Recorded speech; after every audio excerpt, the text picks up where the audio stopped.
Okay, for chapter 3,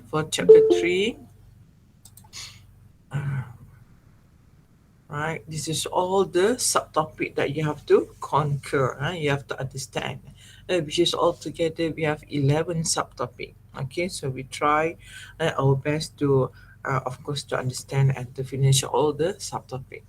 Okay, if refer to the 3C before this, okay, I managed to cover until saving, right? So saving subtopic. So hopefully the same thing and the same goes with you. Because all the class must be stop at the subtopic, which is same subtopic, then easy for me to handle, right? Okay, so for the chapter 3, right, we start with the first approach in the determining the national income equilibrium. All right. So in the first place, what is actually the national income equilibrium? Okay. We already cover in the chapter 2, which is how to measure the national income, bagaimana nak mengira pendapatan negara. So for this actually you want to determine the equilibrium, bagaimana kita nak tentukan ataupun nak melihat keseimbangan dia. Kalau seimbang, that mean apa, kita akan tengok kiri dan kanan kan, which is equal. So in economic, the equilibrium so occur when there's demand equal to the supply. So same goes for this chapter, which is you will learn actually the aggregate demand and the aggregate supply, and how these two will be actually going to get or to achieve the equilibrium. All right. So what is important to cover to understand of this equilibrium? So definitely it actually will affect the levels of employment in the economy, and it is actually also used to identify the rate of the unemployment that occur in the economy. Okay, in other reason behind the reason why it's actually we need to understand or to actually determine the equilibrium level, right? And of course, increase in the productions of goods and service in the economy is the result of the high equilibrium levels of national income. Kenapa? Because the more product that we produce, actually, in other words, this is output. Lagi banyak barang kita keluarkan, lagi banyak kita akan dapat payment. Why? Because some of the good definitely will export. Once we export, the money will follow into our country, right? Okay, so this also indicate what, that an excessive numbers of the resources are being employed in the economy. That one thing good, if we can produce a lot of output, right? That means we have the resources and we utilize the resources, right? And without wasting. And this is also affected the unemployment level. The more we utilize the resources, the more jobs opportunity that we can offer actually. Right? That's why this equilibrium also is actually one of the reason to identify or to see the matters of the unemployment in our country. Okay, so what do you have to understand for this chapter is actually this chapter actually more to the calculation, lebih kepada kira-kira, right? How to actually to get the equilibrium in the two economic sector, 1, 2, 3, and 4 economic sector. But before you learn how to calculate, okay, so definitely you have to understand the concept, the approach, and the variable issue of the formula that you have to cover. Okay, right. So first, the approach in the determines the national income equilibrium. So according to the Keynesian approach, there are two types of the national income equilibrium.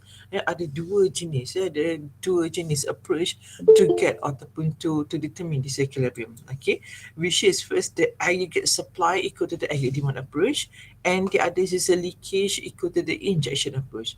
Both at the end, if we have actually same information and we have used both approach to determine the equilibrium, actually we will get the same answer. Jawapan tetap sama.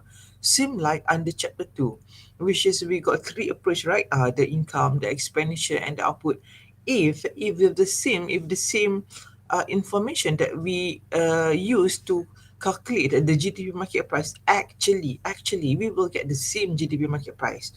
So sama juga dengan this one, determine of the national income equilibrium. If we are using both approach or the same information provided, that we will get the same answer.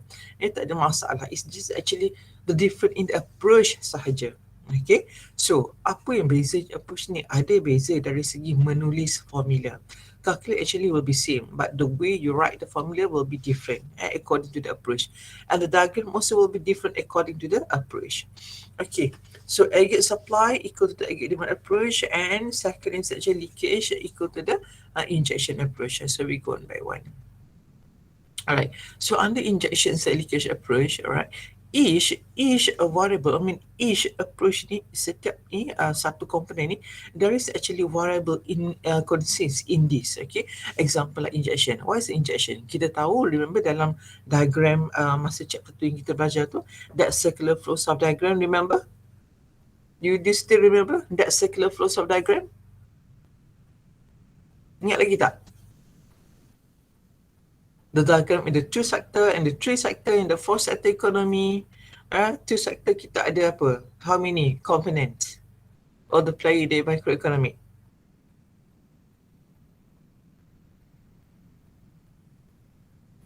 Dua. Apa dia?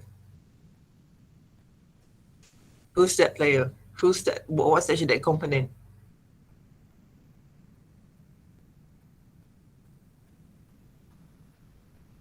Cepat lah. In the two sector. There's two components.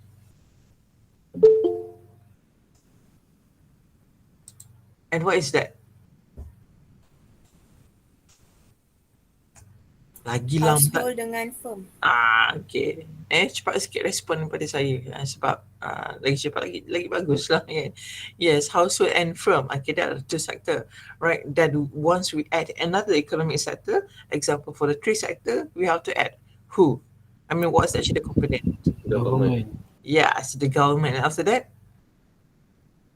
For the four? Sector. Yes, foreign sector. Okay, and if you still remember about the diagram, once we add another macroeconomic component, actually under injections and under leakage, there's actually variable. There's a variable, or there is actually something happen.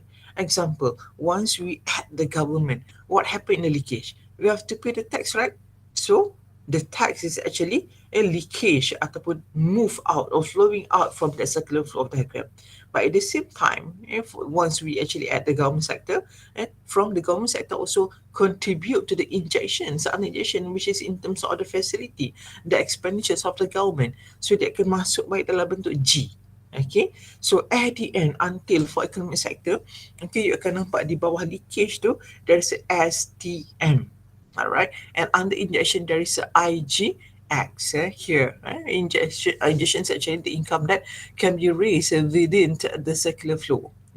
Yang kita boleh, I mean the income that can be raised lah, yang boleh ditingkatkan. Right, of course injection include of the investment, the government expenditure and the export. Inilah dia yang the variable that under injection. So at the end, this is all actually can forms a formula. Just from the basic diagram that we learned from the 2, 3 and 4 economic sector.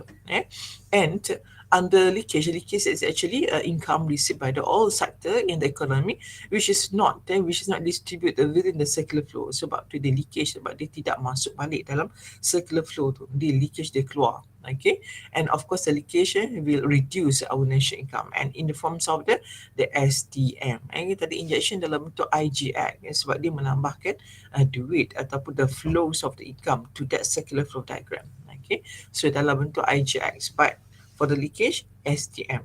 Alright, so these are the injection and leakage approach. Okay, and under aggregate demand, aggregate supply approach, okay, aggregate demand, aggregate supply. And normally under one system, you just cover the demand, you just cover the supply, okay, but not the aggregate. Why? Because you are actually learning the macro. Macro is actually refer to the single or the individual unit in the economy, which is very narrow, very focused. But under macroeconomy, is actually about the whole economy. It's about the aggregate level. So that's why here you see the term is actually the aggregate demand, aggregate supply. Aggregate is mean the whole demand in the country. Aggregate supply, the whole supply in the country. Whoever will actually involve in the supply. All right. So normally we just denote as AD or equal to the AS. All right. And aggregate demand, or sometimes we refer as aggregate expenditure, is actually the total demand for the goods and services in the economy. Total demand. That's why aggregate. Okay. And there is a 4 component in the aggregate demand, which is the consumption, investment, government sector, and the foreign sector, which is the export. And these are the 4 variable or component in the aggregate demand. But for the aggregate supply or aggregate output, supply ataupun output, this actually refer to the product. This is the total quantity of good and service produced in an economy. Alright, berapa banyak barang yang dikeluarkan dalam economy in the given periods of time. So of course to get equilibrium, when the AD equal to the AS, nak dapatkan equilibrium bila demand equal to the supply. So in this case, the AD equal to the AS. Alright. Under aggregate supply aggregate demand approach, there is a diagram. Okay, one actually you calculate. You have to present your case in the diagram. So normally under aggregate demand supply approach, the diagram is actually in the positive side. Can you see? These are the positive side, and you can see the aggregate demand here and the supply curve, and not supply curve. Sorry, AS is the aggregate supply. Macam supply curve, but this is aggregate the total. Remember? Okay. So both actually look like a supply curve, actually the outward sloping kan. So this is actually the national income equilibrium diagram under the aggregate demand aggregate supply approach. All right, this is AD, this is AS, which is E is the equilibrium point, which is the intersection between the AS and AD, and of course this AS also is actually the 45-degree line. And YE actually refer to the national income equilibrium.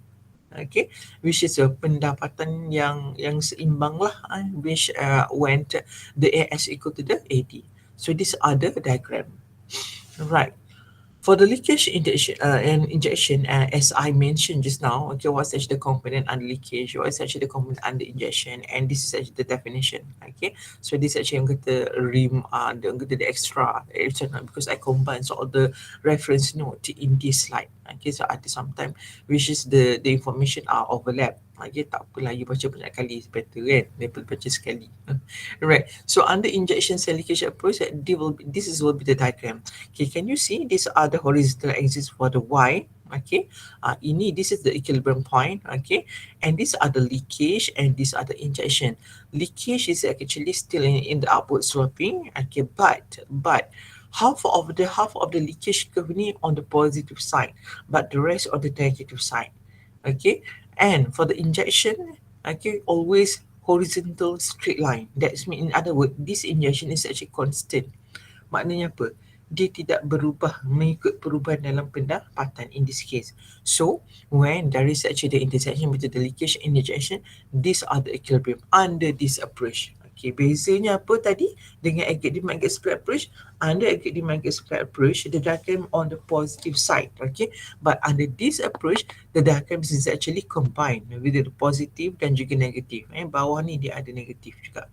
Okay, so these are the diagram. All right. Okay. These are the gist of the aggregate, the both approach actually. How to write the formula in the one sector, two sector, three sector, and then four sector economy under this two approach.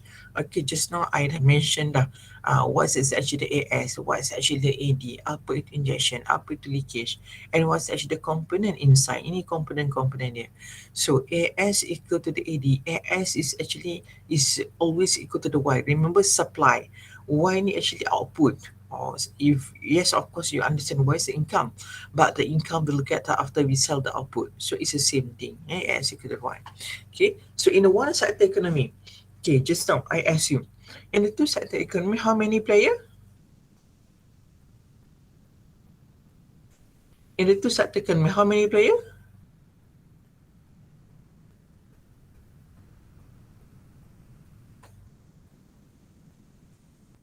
Tadi dah jawab dah. Two. Same thing. Which is? Household and firm. Good, household and firm. Okay, but how about one sector economy? In one sector economy, how many player and who is that player? Household only. Yes, very good. Household only. Okay. Normally we will start with the two sector economy until four economy sector. But sometimes there's actually a question in the final exam ask about the one sector. Suppose it's actually easy. One sector, only one macroeconomic component, which is refer to household. But student bila tak diberitahu, dia tak tahu. Jadi saya beritahu dekat sini. I mention here in the earlier place. Jangan lepas ni, madam biasanya start dengan two sector. Kenapa ada one sector? Because this also can be forms the formula. Alright? But as long as you understand the concept, konsep tu ialah apa? Kalau one sector, how many microeconomic component involved or player involved? And the two sector, how many component involved? And so on. Okay, so here refer. This is how to write the formula under both approach. Under one sector economy, and look at to the under academic approach, start with the y. Y equal to the c plus s. But you just can normally the formula start with the as equal to the ad. Doesn't matter actually ad or as come first. Okay, but normally we start with the y under academic we start with the y. So y is actually under the as. So as equal to the ad, and that once we want to generate or we derive more formula, we will get this y equal to the c plus s. Okay, kenapa y equal to the c plus s? Remember, in one sector economy, there is only household. So this household have the same role, which is apa? Household is actually the owners or the factors of production. So kalau ada satu saja player in the economy, maknanya apa? Apa saja yang household buat, dia buat untuk diri dia. Dia lah yang consume, dia lah yang saving. So that's why in the formula, we just can form this formula y equal to the c plus s under one sector economy. Okay. Under two sector economy, remember there is a household, there is a firm. So maknanya apa? So apa saja yang household ada, dia boleh jual kepada firm, and firm transform it, akan tukarkan dalam bentuk good and service. So because there's a two player, so we can derive out of forms the formula as a y equal to the c plus I. C is actually represent the household, and I represent from the firm, which is investment. Okay, so the formula will be y equal to the c plus I. Right. In the three sector, in the three sector economy, once we actually add another economic player, which is the government. So when there is a government, so the formula will be a changes, so which is when we have to plus the government sector. So y equal to the c plus I plus the g. All right. This is under the supply agreement approach. And of course, for the fourth sector economy, we just have to add up with the net export, which is add another variable, which is x minus m. Okay, and this is how to write the formula under the aggregate supply aggregate demand approach. And normally under this approach, we start with the y dulu. Kenapa? Sebab as equal to the ad, and as to actually equal to the y. Right, kalau you tak start with the as equal to ad pun doesn't matter, but start dengan y pun dah cukup lah, dah faham dah. That's the approach that you use, which is the aggregate supply aggregate demand approach. But compared to the under injection leakage approach, remember injection, and this is a leakage. Alright, injection, leakage. Injection we refer as I, and the leakage we refer as S. Okay, so the formula will be I equal to the S. I is for the injection, S equal to the leakage. Tetapi same goes like the under demand aggregate supply approach. We not write the formula all the component ni kita tak tulis dia all in one serentak. But we will write the formula, all the component ni, according to the sector economy. Sama juga under academic supply approach. An example, under one sector economy. So for this approach, so the formula will be I equal to the S. But under two sector economy, still also I equal to the S. Later I will show you. But now you have to understand how to write the formula under both approach, but according to the economic sector. Okay, under three sector economy, there's a government. So it will be the variable will be the I plus G and equal to the S plus T. Kenapa? When there is a government, so G is actually expenditure, remember, and T is actually the tax. Okay, S dengan T adalah apa?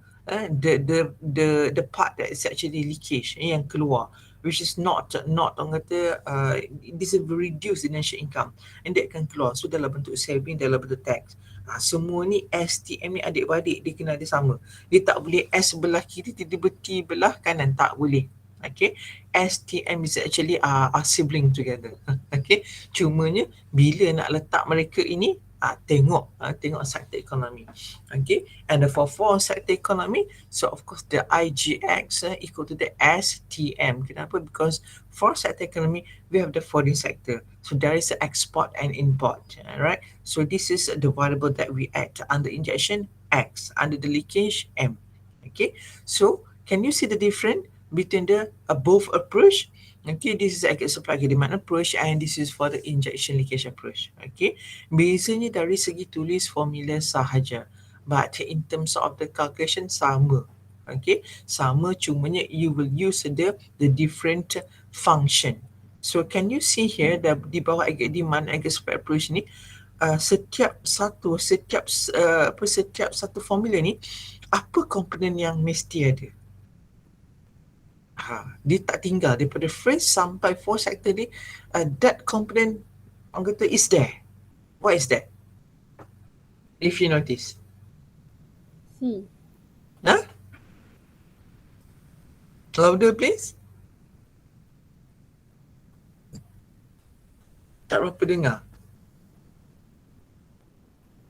Siapa tadi yang jawab? C.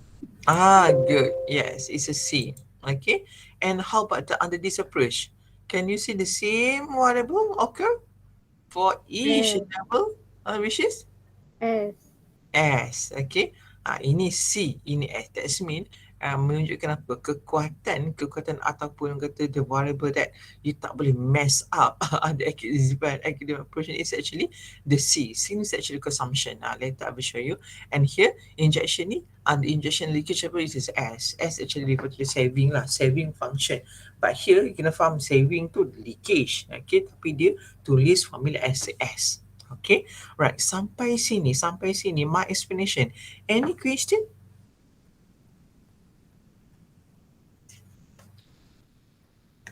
Any question so far? Sorry, minum. Kering tekak.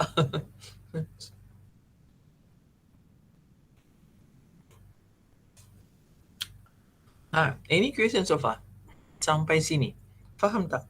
Kita ada dua approach and this is how to write the formula for each economic sector, and you know already setiap satu main approach ni, setiap satu approach component ni apa ada dalam dia. Dalam AS ada apa, dalam AD ada apa, dalam injection ada apa, dalam leakage ada apa, dan kenapa dalam injection ada IGX ni, kenapa dalam leakage ada STM ni. Right, this is all you have to refer back to that circular flow of diagram that we already cover from 2 to 4 economic sector. Daripada situlah munculnya segala variable ni, and at the end we can form a formula and we can determine the equilibrium.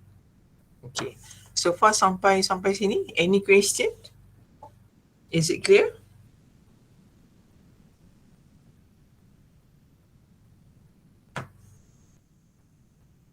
Are you follow?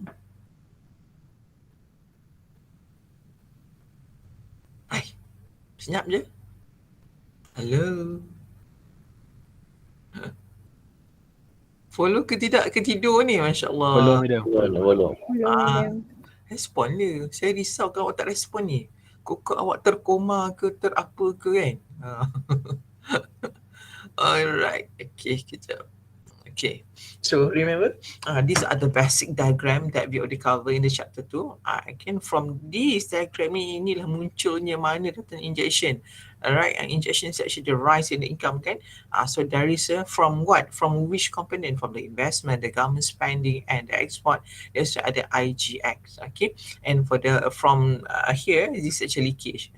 Leakage actually in terms of what? In terms of the saving. Bila kita save dalam bank, kita tak masukkan duit, kita tak berbelanja duit itu. That's why it's actually leakage.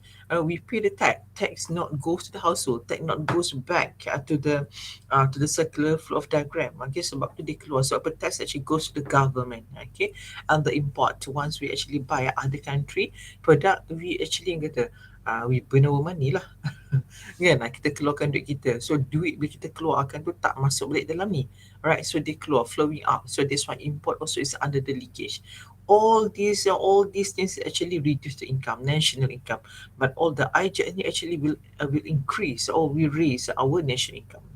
So datangnya formula daripada mana? Daripada gambar raja inilah sebenarnya. Okay, once we explain from the 2 until 4 economic sector, we just orang kata point out the variable, the important variable. Okay, right.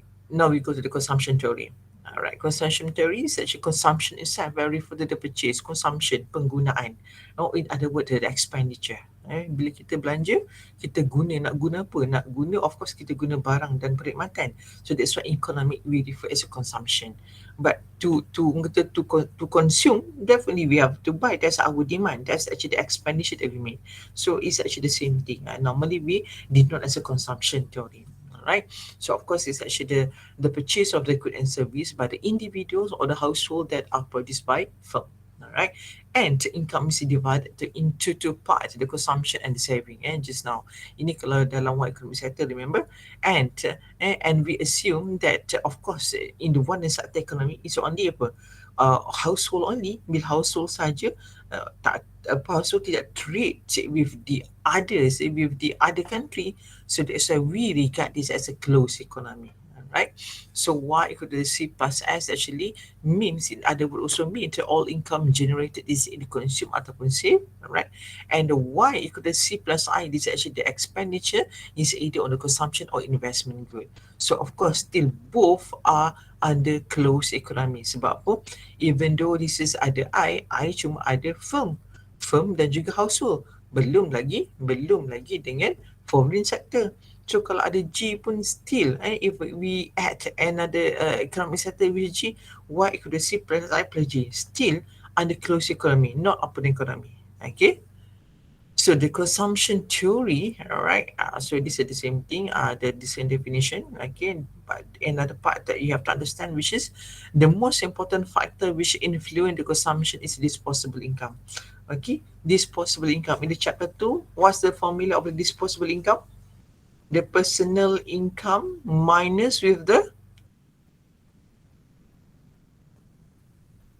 what? Dalam chapter 2, ingat tak formula disposable income?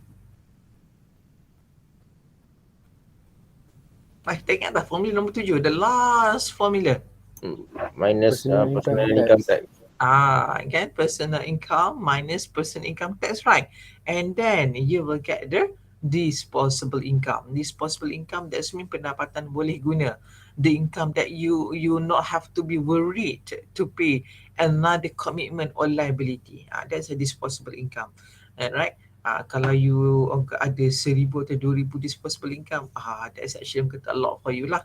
Tapi sia-sia kalau gaji you 10,000, disposable income you 1,000. Faham maksud saya? Bermakna 9,000 of your salary you spend for the bill and others utility or maybe others commitment. So next time in the future kan, who knows kan, one day insyaAllah student saya semua gaji 10,000. Kan? So kalau dengan gaji 10,000 dengan 9,000 awak bayar bil, ya Allah, apa yang awak belanja tu kan, kredit card ke apa.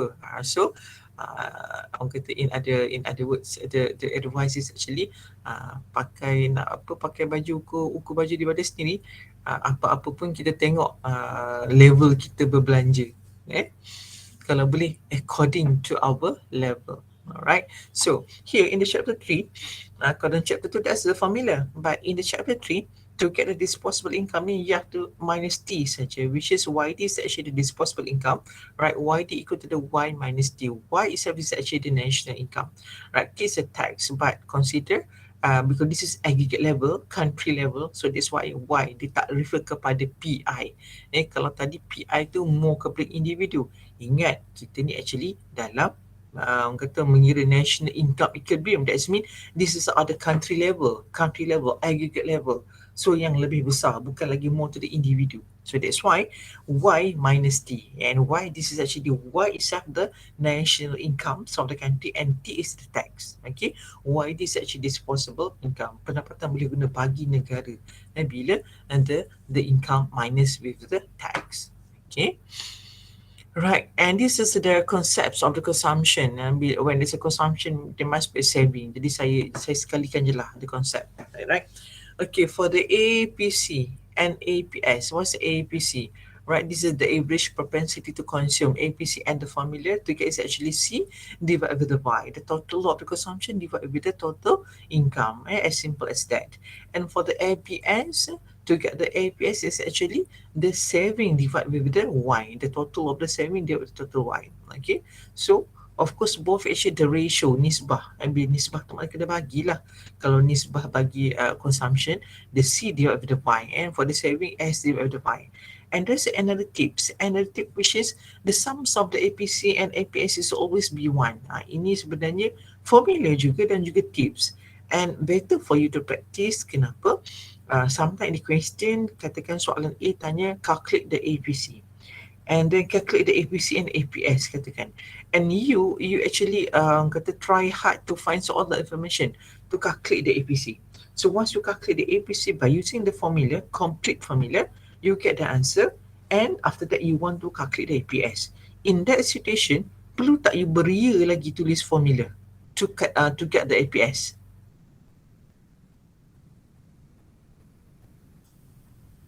Perlu tak? APC you dah kira. Beria ni dengan formula C divided with the Y. So we get the answer. Katakan APC equal to the 0.4. Alright. And after that soalan minta lagi you calculate APS. So bila you nak kira APS tu, perlu tak beria you tulis formula?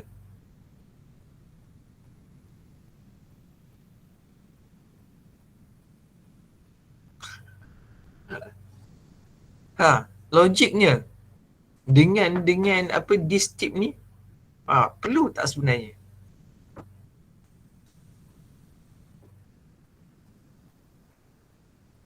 Come on. Faham tak soalan saya ni? You dah kira APC, dah dapat jawapan 0.4. And after that now you nak kira APS. So, beria tak you kena guna formula bila nak kira APS? Bila you dah ada jawapan APC? Ya. Kenapa? APC tambah APS kan sama yang satu. So kita just tolak je.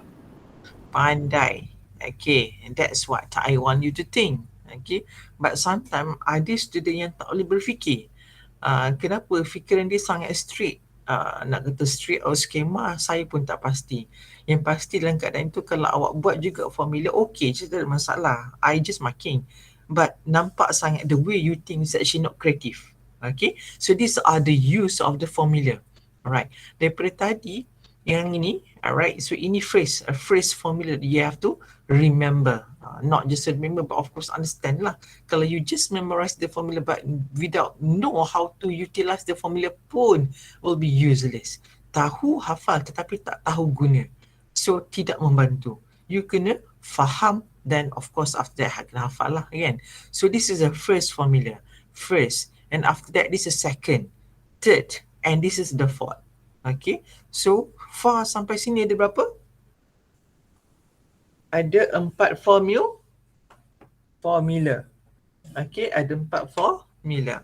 Okay, sampai sini okay so far? Are you all? Okay, William. Okay, alhamdulillah. Right, we continue. When there is A, there is M. A is actually the average. Bila ada purata, mesti ada marginal. Okay, marginal ni lebih kata the value will be smaller lah. Remember in the 162, all the TC, total cost, kan? ATC, and last kali ada apa? Ada marginal cost. All the total cost, the average cost, itu semua figure tu agak besar. So apa? Total after the average. Average tu kecil sikit dah sebab dia purata. But last kali marginal, marginal lagi kecil. Alright, dia sebab dia more kepada the ratios of the changes. Okay, so MPS, MPC, right? MPS, the ratios of the changes in the total saving to changes in the total income. Marginal bermakna changes in the total saving because of the S. Kalau MPC is actually the ratio of changes in total consumption. So the formula will be changes in for the MPS, changes in the saving divided with the changes in the income. Kalau changes, that's mean apa? Something minus something, right? So here, apa nak tolak apa if the changes in the saving?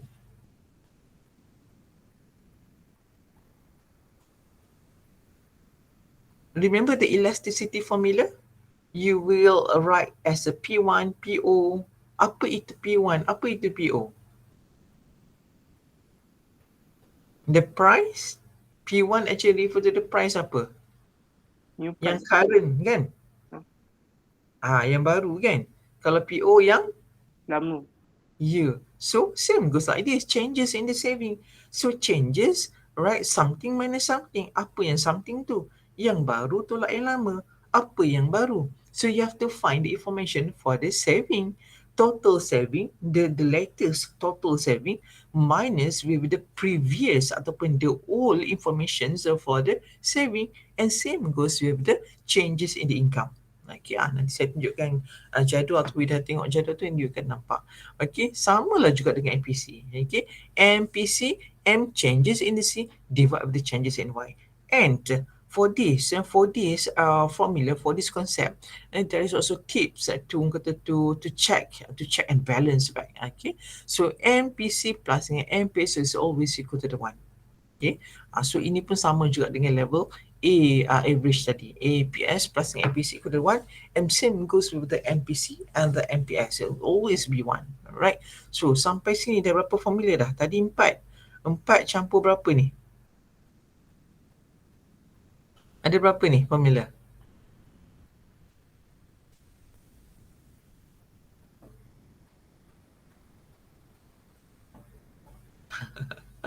Ada berapa formula ni? 1, 2, 6. 3. So 1, 2, 3 campur yang tadi 4. So far dah ada berapa dah? 7. Yes, 7 formula. Okay, terus ingat, terus register in your brain. Okay, dah confirm, dah filter dah. Ni semua formula ni dah vaksin dah, no worry, lengkap.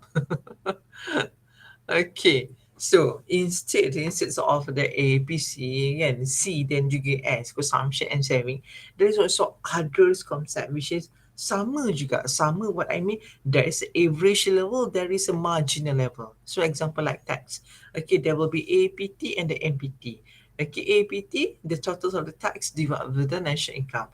But for the marginal propensity to the tax, MPT, same M to marginal changes, so changes in the tax divided the changes in Y. Okay, right, this is tax. Lagi apa? Import, APM, MPM, APM, A that's mean the total of import divided the national income. So kalau MPM, changes in the total import divide with the changes in the total in income. Okay, so it's quite easy to remember, right? So just ingat level dia apa? Level A ataupun level M. A, of course, average, so we take the total. Okay, but marginal is actually about the changes. Yeah. Okay, contohnya ini pun antara soalan yang kerap keluar, right? So fill in the blank. Fill in the blank. So APC, how to calculate APC here? Ini first level ni. Semua ni first level ni example. Okay, first for the APC. What's the formula for the APC?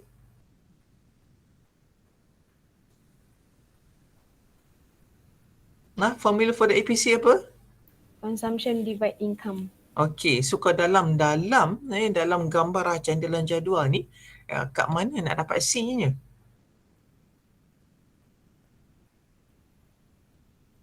Ada tak C kat sini?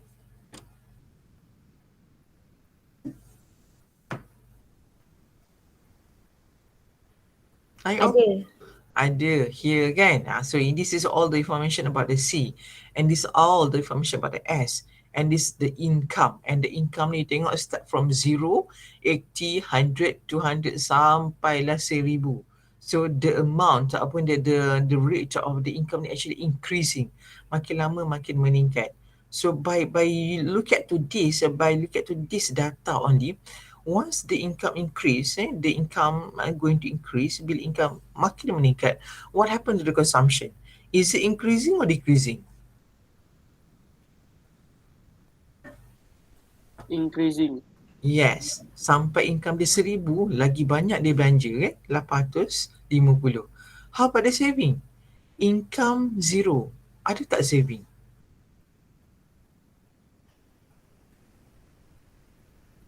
Income dia 0, saving dia ada tak? Tak ada. Tak ada.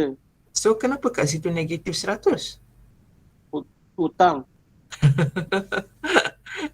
Hutang tidak. Okey, pada income dia zero, okey, kalau ikut level ni sebenarnya dia boleh consume ataupun dia shoot ataupun berbelanja sebanyak 100, tetapi sebab income zero, so tak ada perbelanjaan, maka tidak juga ada saving. But there is actually ada case here. Ada case kenapa dekat sini income zero tetapi ada consumption. Okey, duit tak ada tetapi consumption ni bermakna perbelanjaan kan? Perbelanjaan. But the income is zero. So once the income zero, that's mean okay, the saving is also zero lah. Tak ada lah, tetapi ada negative 100 because negative 100 ni is actually refer to this saving. But this saving from this figure.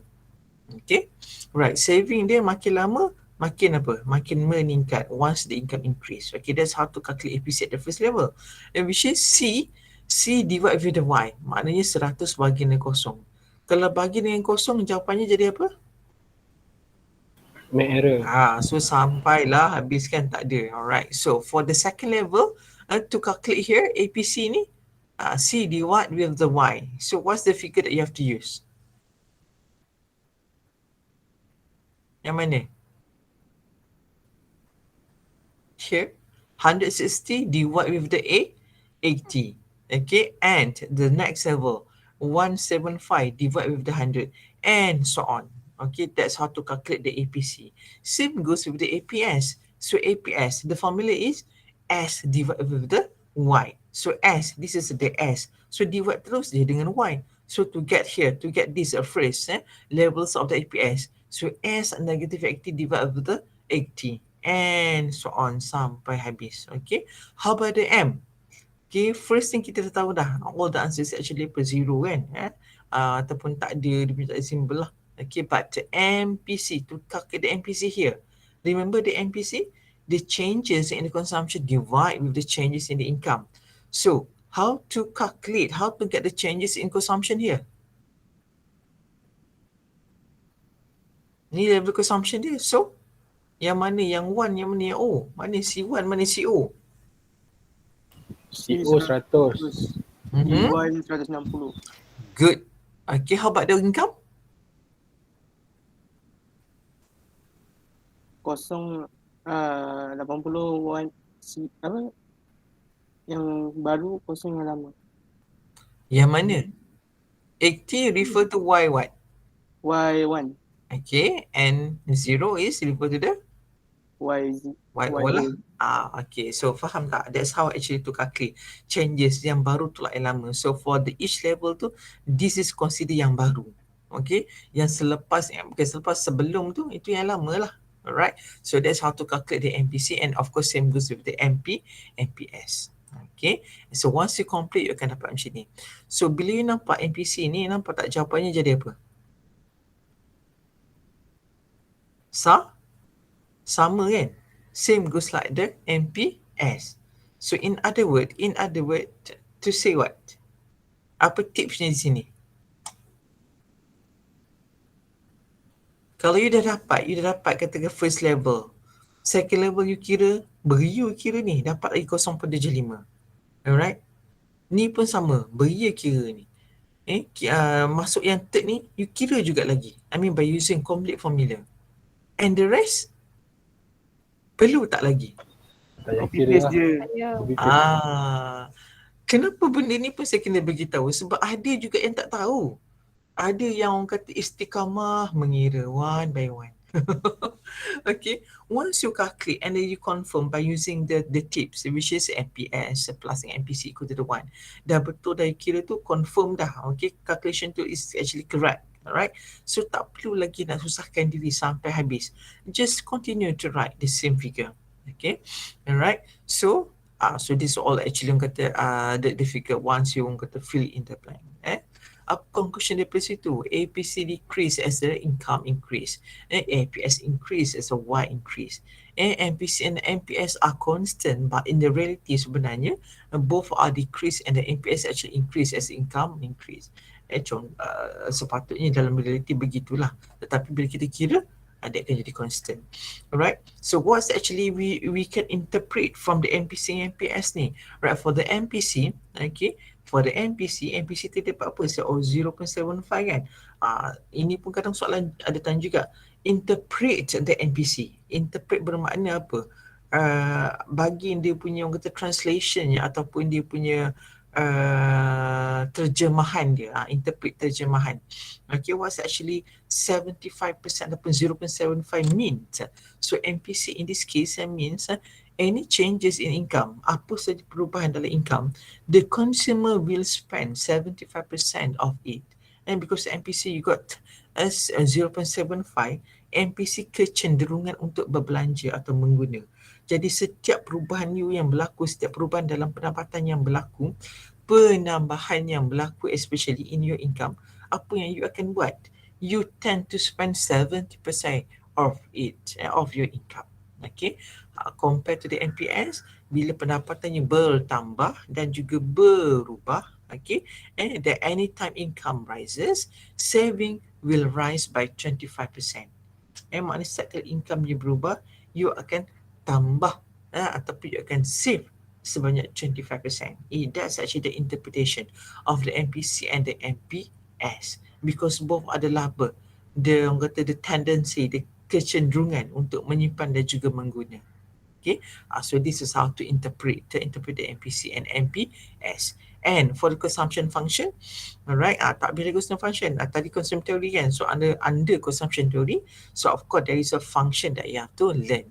Right, this actually refer to the relationship between the consumption level and the income level. And according to Kin, there are two types of consumption. Ada dua jenis, which is the autonomous consumption, and another one we call as a planned or induced consumption. Okay, we go one by one. For the autonomous consumption, this is actually the amount of the consumption independent or not related to the income. And normally we did not say A. A is actually the autonomous consumption, the amount that has to be consumed even though income is zero. Right? So dia adalah satu penggunaan ataupun perbelanjaan yang tidak bergantung kepada pendapatan. That's why independent or not related to the income. Okay, and influence dipengaruhi by non-income factor, the vicious factor yang bukan pendapatan or relate to the pendapatan. Example like changes in the technology, changes in the taste or preference. These are all the factor which is we consider as a non-income factor, and that part of the consumption, of course, when the income equal to zero. Yes, ini adalah dia punya autonomous consumption. And we call autonomous consumption, why? Because the consumption is still positive at the y equal to zero. Right? Ingat tak dalam jadual tadi? Y-nya kosong tetapi consumption-nya dah ada 100. So itulah the autonomous consumption. Penggunaan yang boleh berlaku apabila pendapatan bersamaan dengan zero. Okay. So that's the autonomous. So for the consumption, these are actually the diagrams of the consumption function. Okay, so bila kita dah complete kata all the component in the function tu, we can sketch like this. And of course both actually ada outward sloping.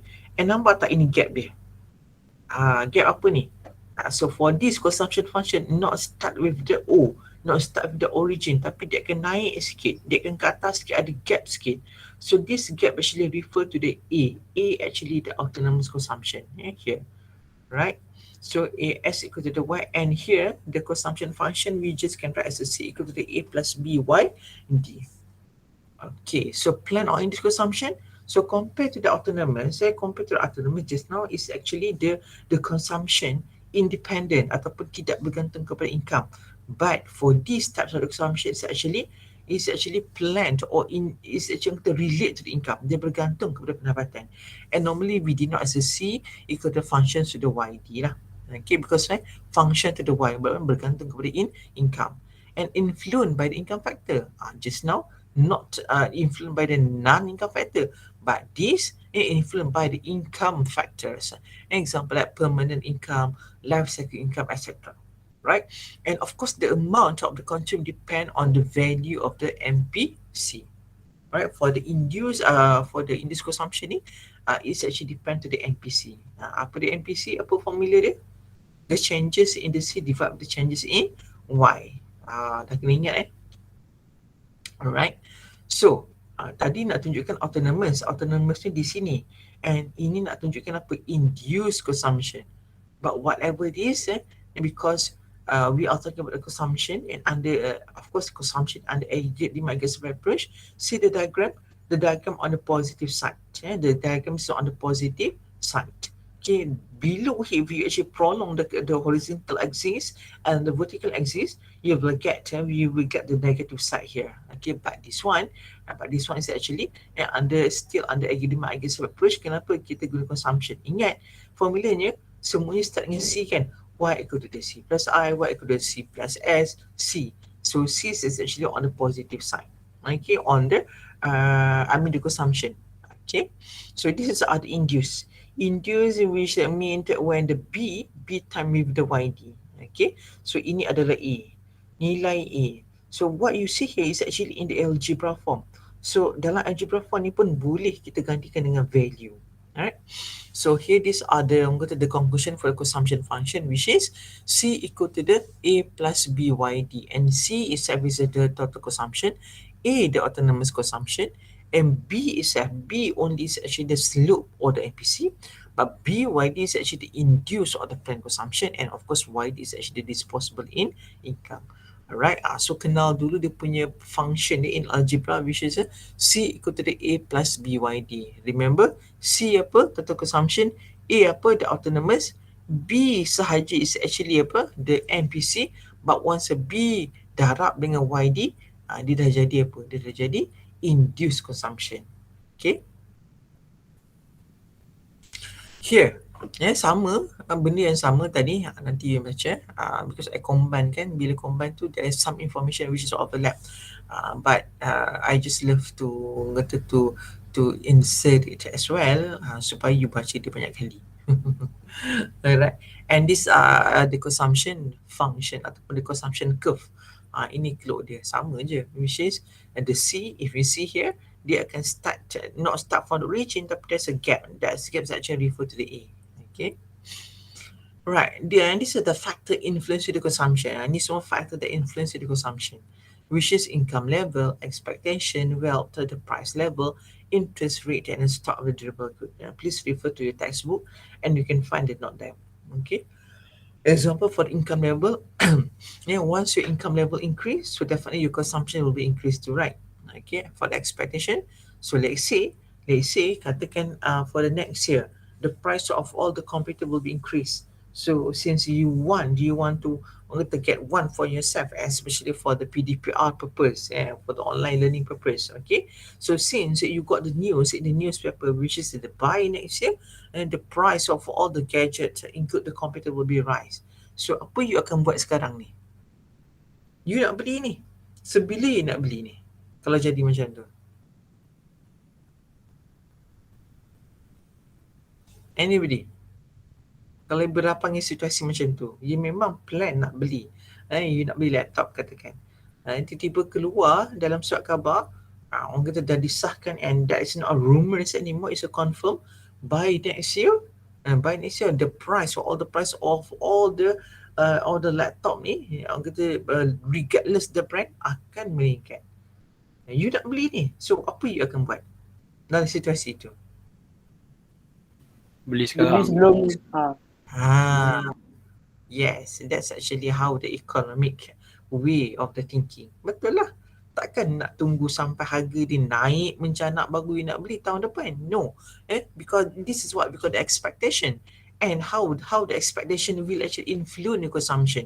That means for this year, for current ni, your consumption will be actually increased. Penggunaan you sekarang, perbelanjaan you sekarang, your expenditure, your consumption increase due to what? Due to the expectation that you are facing. Itu maksudnya. Okay. Yang wealth ni tak bercerita lah. Lagi tahulah kan, lagi kaya, lagi lah banyak you berbelanja kan.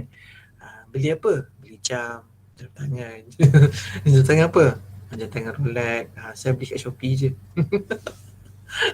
And so on lah. The rest actually you just please read in the textbook. There's actually complete note there. Okay. Sikit lagi. Saving theory. Sebenarnya just now actually once actually we introduce the concepts of the consumption. Okay, I dah pun introduce about the saving. Cumanya saving there's actually seem like the consumption sebenarnya. It's just like repeating. Tak apa. Concept of the saving like APS, the NPS, the same thing. Alright. And for the saving function yang you kena faham pun sama juga dengan consumption. There is autonomous saving and there is actually the induced saving. And for the autonomous, definitely not depend to the income. Dan bila ini berlaku, bila berlakunya autonomous consumption. Remember just now, penggunaan yang ada yang positif tetapi income tak ada. Tetapi sebab income tak ada, macam mana nak saving? So that's why there is a no saving, there's this saving. Okay, and to denote the this saving ataupun the autonomous saving ni, we denote as a negative A.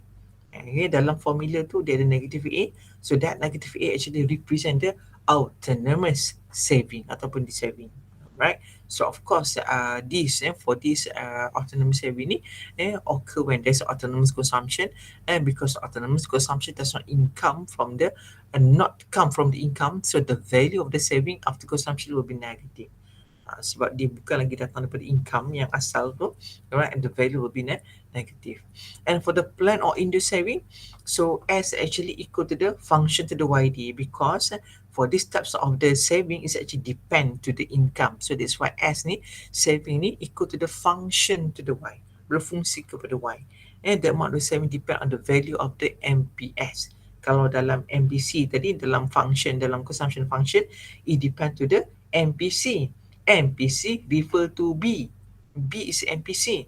But for the saving, right, it depend to the MPS, which is apa? MPS kalau dalam ni 1 minus B.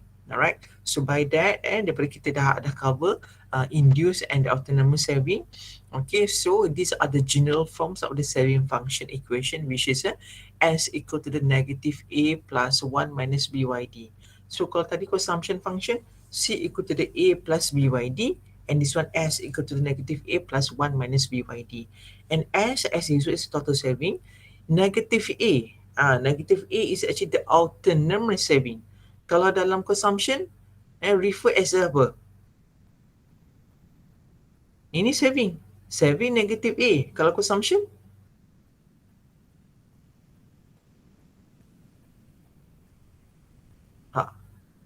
just now apa dia? Saya mention autonomous consumption. Kalau dalam formula kita refer sebagai A. ya. A sahaja. Remember the function C equal to the A plus BYD? Ni kena hafal C equal to the A plus BYD. A tu apa? A the autonomous consumption. BYD. B tu apa? B saja MPC. YD is the disposable income. Tapi kalau B darab dengan YD will be the induced consumption. But for this, under the saving ni, alright, saving function S equal to the negative A plus 1 minus B YD. So negative A tu apa? It's actually the autonomous saving. What's actually 1 minus B? These are orang kata the slope ataupun kata kecerunan, keluk tu.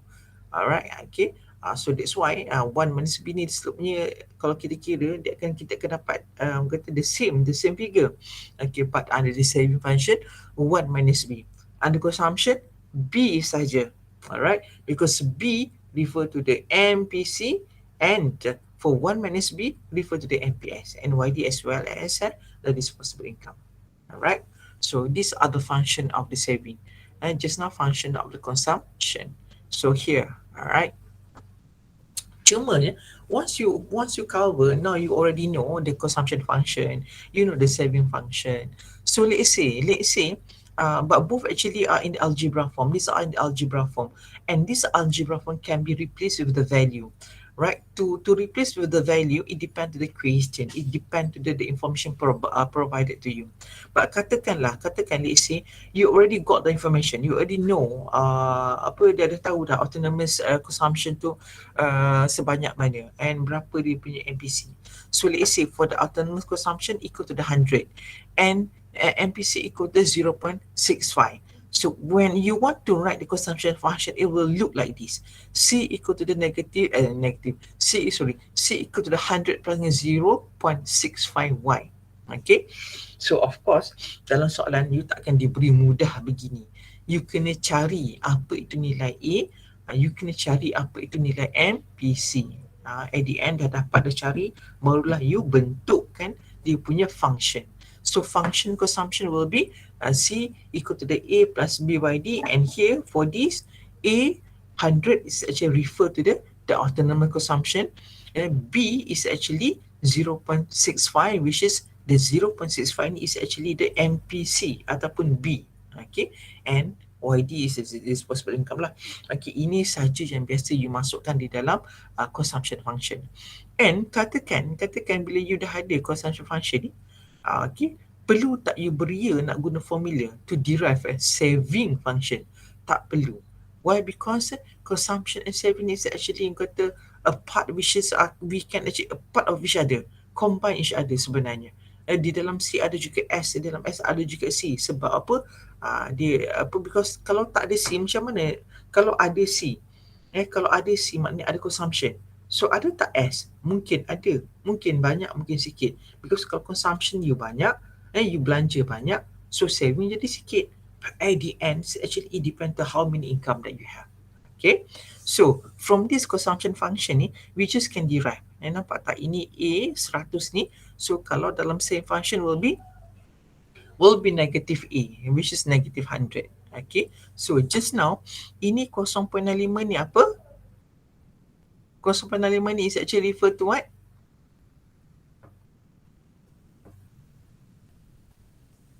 You guys? 0.65 ni refer to what? Dalam C ni, this one refer to? MPC. Good. So, MPC apa tips dia? MPC plus dengan APS equal to the? 1. So, 0.65 tolak lagi. 1 tolak 0.5 akan dapat 0.35. 35. Ya. So, tak perlu beria guna formula. Nampak tak? Once you can derive the consumption function, you boleh reflect saja kepada saving function. Okay. Dalam soalan selalu tanya. Okay, tanya in terms of, okay, first derive the consumption function and after that derive the saving function. So of course to derive this both function ni, you kena tahulah nilai setiap satu variable di dalam dia. You have to know the A, you have to know the MPC and so on. Katakan maklumat yang ada cukup untuk you dapatkan A dan juga MPC. So you just can complete write the consumption function, which is C equal to the 100 plus 0.65 YD. But after that, question tanya lagi, derive, bentukkan lagi saving function. Kan? Maklumatnya cukup cantik je ngam untuk consumption. Tapi soalan tanya lagi untuk saving function. Boleh tak buat? Of course boleh. Kenapa? Because saving function just can be derived easily from the consumption function. Example like this. C equal to the 100 plus 0.65 YD, and S equal to, because this is A, 100 is actually the autonomous consumption. So for the autonomous saving will be negative 100. Kenapa negative 100? Ingat, saving tak ada kalau income tak ada. There's autonomous consumption. Consumption yang berlaku tanpa ada pendapatan, zero. So kalau tiada pendapatan, bagaimana nak saving? Sebab tu negatif. Okay, negative 100, the same figure, cumanya the symbol different. Alright, and this is MPC and this is MPS. And MPC and MPS, which is once we plus both equal to the 1. So tak perlu beria nak pun kira formula MPS. Dah nampaklah kat sini 0.5 tolak je dengan 1. Nampak tak? Tips ni, all the tips are actually very, very useful, especially if you want to save your time in the exam. Then kita nak double check whether the answer is actually correct or not. Okay. So ini another orang kata, of course, the formula, the function that you have to remember. Okay, so ini I just want to show you, dalam soalan biasa dia akan bagi beginilah, dan jarang dia nak bagi complete. Of course dia akan bagi lompang-lompang sana sini, you yang kena fill in. Alright, so kalau you tak cekap nak mengira APC, APS, MPC, MPS ni, maka you akan slow lah jawab that part of the question. Alright, practice makes perfect. So ini adalah table yang this is simple lah sebenarnya, sebab dia just tanya the concept the APC and APS, MPC, MPS, something that very simple to calculate. Okay, but this is kata the example of the question can ask you. Okay, and of course these are the same functions as already mentioned just now. And last, okay, for today, which is break-even income. Right, break-even income, apa dia? Break-even income refer to the point at which consumption is equal to the national income. Penggunaan ataupun perbelanjaan sama juga dengan pendapatan. So at this point, saving is actually equal to the zero. Betul lah. Contoh kalau kita berniaga, kalau kos untuk kita berniaga, kos jualan kita, contoh kita katakan berniaga apa tepi jalan burger lah, kita berniaga burger dan kos untuk hari tu you beli roti bagai apa semua, kosnya berjumlah RM200. Okay, dengan RM200 tu you jual, you buatkan burger and so on lah, burger benjol and so on lah, right? So you dapat hasil jualan sebanyak RM250. So saya nak tanya dalam kes ni, you dapat untung ke you dapat rugi? Kos you RM200, jualan you RM250. So untung ke rugi? Untung Berapa banyak? 50. 50. Betul. Tetapi kalau you dapat 200 sahaja, kos you 200. You dapat jualan, hasil jualan pun 200 juga. So untung ke? Tak. Tak Tak, untung. tak untung. Tapi apa nama keadaan tu? Pulang modal. Betul. That's a pulang modal, or in this term we call as a break even. Okay, hari ni berniaga macam mana? Break even. Break even maknanya apa? Ngam-ngam saja dapat. Okay, tapi kalau ada orang respon, hari ni macam mana? Kalau orang tanya, hari ni macam mana berniaga? Okay tak? Hui, tak lepas break even lah. Tak lepas break even. Maksudnya apa? Kalau tak lepas break even maksudnya apa? Rugi ke untung? Rugi. Lah. Maknanya jualan you di bawah kos you. Kan? Baik, yang inilah orang kata biasanya the conversation orang kata dia untuk orang yang berniaga kan. So itu maksud break even income. Income sama dengan consumption. Okay? And of course there is actually a 4 condition ataupun 4 cara ataupun method how to get the break even point ataupun to calculate the break even point. Okay, dia tak adalah orang kata formula barrier, but this is the condition ataupun syarat dia. Actually we can find the break even income ni by using this 4, which mean when the y equal to the c, when s equal to the 0, when APC equal to the 1, APS equal to 0. But within these 4 condition ni, only 1 and number 2, only y equal to the c, only s equal to the 0 condition sahaja we can detect or we can identify through the diagram, melalui diagram. Okay, like this. Ini diagram consumption, ini diagram saving. Ingat apa biasanya? Consumption is always on the positive area, but savings is actually negative. They start dengan negative, right? A equal to 100. This is A 100 and negative 100 ni actually refer kepada apa? Kalau dalam simbol algebranya negative 100 ni apa? Who knows? Negative. Kalau A 100 ni adalah A. So kalau negative 100 adalah Negatif A. good. And negative A tu apa? Atau nama saving. Good. Bagus. Pick up terus. Okay.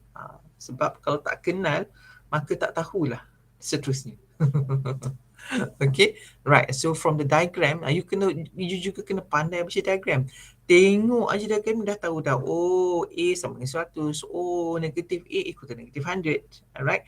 You should be kata easily. You can detect, you can tackle the diagram. You can know what's the action kata information provided to you. Okay, so itu dah diagram. And these are the consumption function. Nampak tak dia bagi lengkap? Dia tak bagi dalam bentuk algebra. And dalam soalan pun you tidak boleh tulis C equal to the A plus B by D forever. you have to replace the consumption with the value. One, so one the question give you the value to calculate.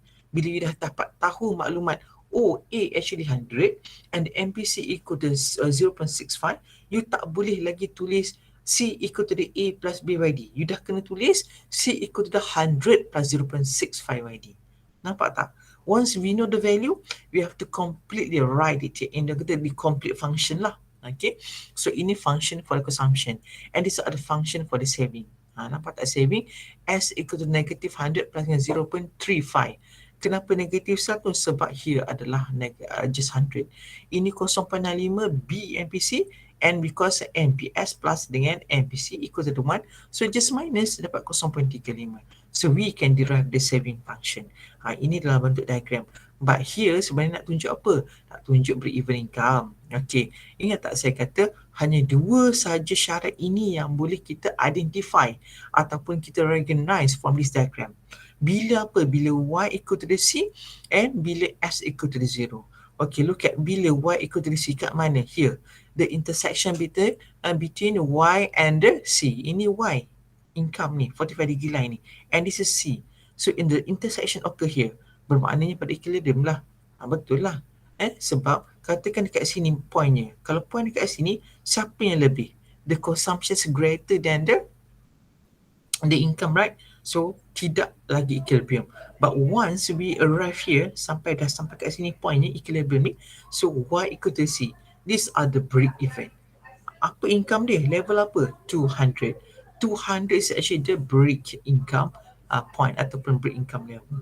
Alright, and then bila turun kat bawah ni, another condition, we can recognize the break even income is when the S equal to 0. Ini S betul. This is actually orang kata the income. Ini start 0 sampailah ke kanan, the income will be increase, right? But this horizontal axis is actually the 0. Okay, that's why S equal to 0. Bila S equal to 0, here is actually the touch. Okay, the point actually touch at the income by 200. So that's when the break-even income will be 200. Bila kita tulis, bila kita lukis gambar raja ni in the parallel dalam satu kita reflex of this on kita diagram, kita akan dapat diagram begini.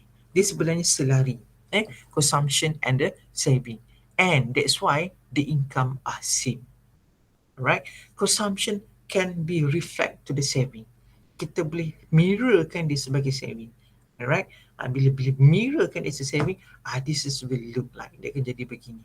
Okay, alright, and the rest ni APC equal to 1, APC equal to 0 ni tak boleh kita jumpa kat sini, tak ada.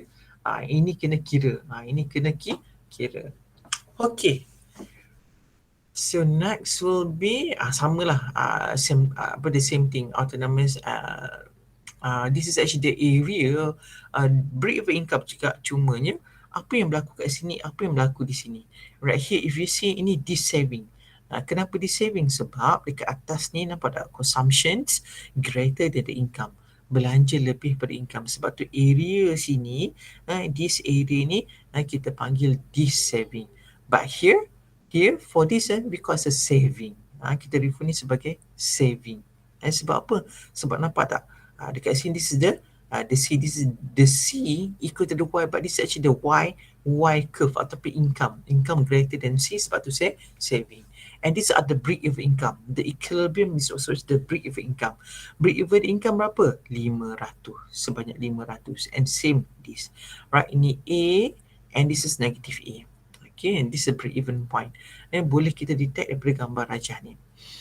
Okay, so yang ni nanti next lah.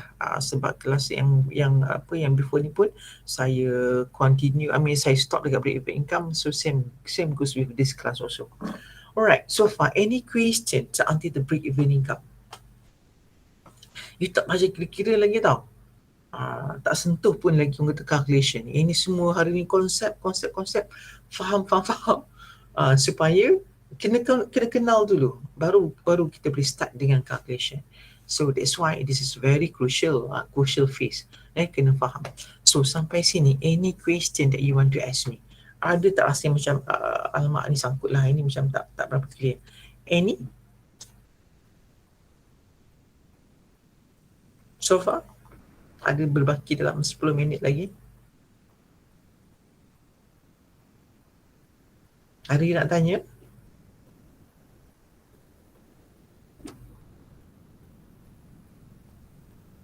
Senyap je. Are you there? So far okay madam. So far okay. Okay, Alhamdulillah. Right. Saya kira saya kena cover topik ni 3 kali lecture, then baru kita sedap ataupun best buat latihan. Okay, you all 3D. So of course, alright, cantik.